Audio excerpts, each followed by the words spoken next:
The old man sitting across from me had my exact same eyes, but his were hollow, defeated, filled with something I'd never seen in a mirror before, complete and utter hopelessness. "Please," he whispered, his voice cracking, "please don't become me." Noah Chen was 26 years old when he fell asleep on his couch after another 14-hour Netflix binge. He'd been meaning to work on his business idea. He'd been meaning to hit the gym. He'd been meaning to call his grandmother back for 3 weeks now. Tomorrow, always tomorrow. But when Noah opened his eyes, he wasn't on his couch anymore. He was sitting in a sterile white room with a single chair across from him. And in that chair sat a man who looked exactly like him, but 40 years older. The older man's shoulders slumped forward, like they'd been carrying invisible weights for decades. His clothes were wrinkled, cheap, forgettable. But it was his face that made Noah's blood run cold. Every line, every crease told a story of disappointment. "You're not dreaming," the old man said. "And I don't have much time to explain how this is possible. What matters is why I'm here." Noah couldn't speak. His throat had closed up completely. "I'm you," the old man continued.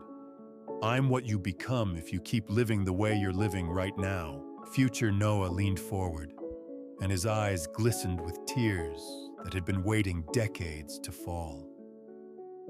"You want to know what your life looks like at 66?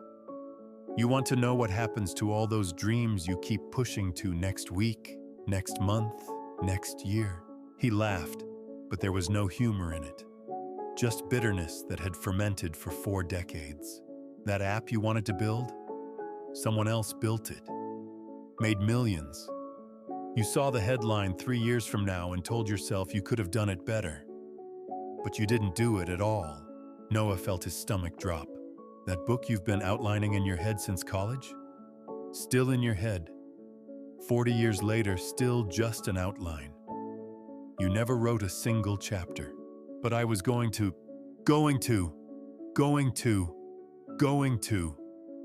Future Noah slammed his palm on his knee.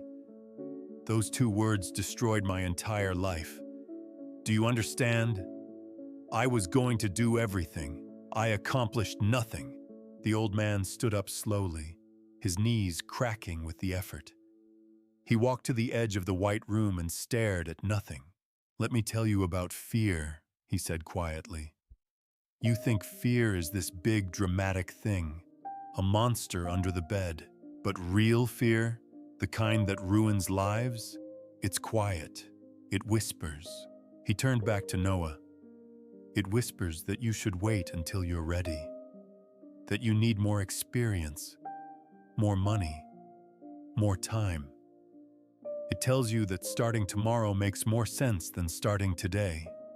And you believe it. Every single time you believe it." Noah thought about the gym membership he'd been paying for, but hadn't used in 6 months. The online course sitting at 12% completion. The phone call to his grandmother he kept forgetting to make. "I was so afraid of failing," future Noah continued, "that I never gave myself the chance to succeed." Do you know what that feels like? To be 66 years old and realize your biggest failure was never trying. Future Noah sat back down, closer this time. Close enough that Noah could see the deep sadness carved into every feature. "I need to tell you about Mom." Noah's heart stopped. "She gets sick 8 years from now, and she's going to ask you to come home more often. She's going to ask you to call every Sunday. She's going to ask for so little, Noah, so impossibly little." The old man's voice broke completely. "And you're going to be too busy, too distracted, too caught up in things that don't matter. You're going to miss her last birthday because of a work deadline that you don't even remember now. A deadline for a job you hate. A job you only took because you were too scared to chase what you actually wanted." Tears were streaming down Noah's face now. "She dies believing you didn't have time for her. She dies thinking she wasn't important enough, and you have to live with that. For 30 years, you have to live with that weight on your chest every single morning. Relationships, future Noah said, wiping his eyes roughly. Let's talk about relationships. You know Sarah, the girl you've been too nervous to ask out? Noah nodded weakly. She would have said yes.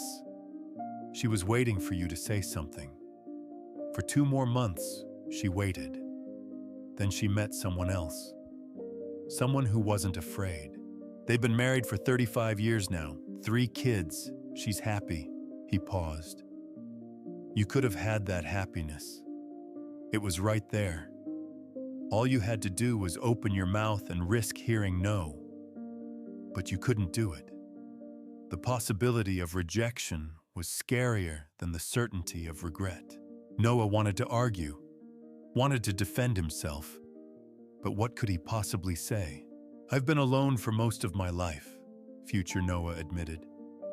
Not because no one wanted me, but because I never had the courage to want anyone back. I never had the courage to be vulnerable, to be seen, to be potentially hurt. So I stayed safe. And safety, Noah, safety is the most dangerous thing in the world. Future Noah grabbed both of Noah's hands. His grip was weak, desperate. I need you to understand something. Right now, in your life, you have everything. You have time. You have health. You have possibilities that you can't even imagine. Every door is still open. Every path is still walkable. His grip tightened. But doors close, paths disappear, and they close so quietly that you don't even notice until you turn around and there's nothing left but walls. What do I do? Noah whispered. How do I change? Future Noah smiled for the first time. A sad, broken smile. You start. That's it. You just start. Not tomorrow. Not when you feel ready. Not when the conditions are perfect. Today, right now, this moment. Every second you waste, future Noah said, you're stealing from your future self. You're taking away his opportunities, his relationships, his achievements.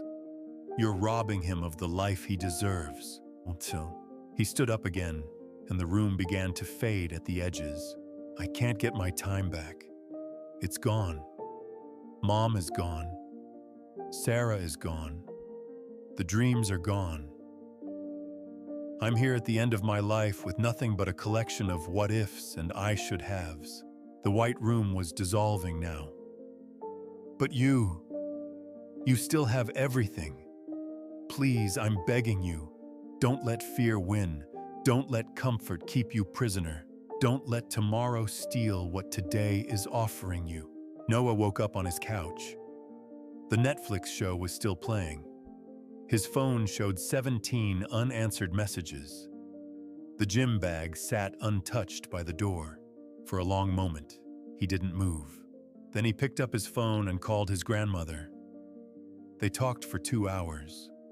He told her he loved her. She cried happy tears. The next morning, he asked Sarah to coffee. She said yes. He started writing his book, 1 page at a time. He opened his laptop and began building the app. Your future self is watching you right now. Through your memories, through the consequences of your choices, they're watching. And they're either thanking you or crying. The question isn't whether you have what it takes. The question is whether you'll give yourself the chance to find out.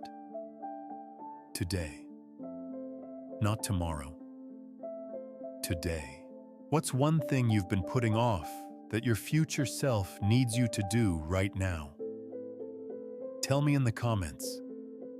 And if this story made you feel something, share it with someone who needs to hear it. Your future is still unwritten, but only if you pick up the pen.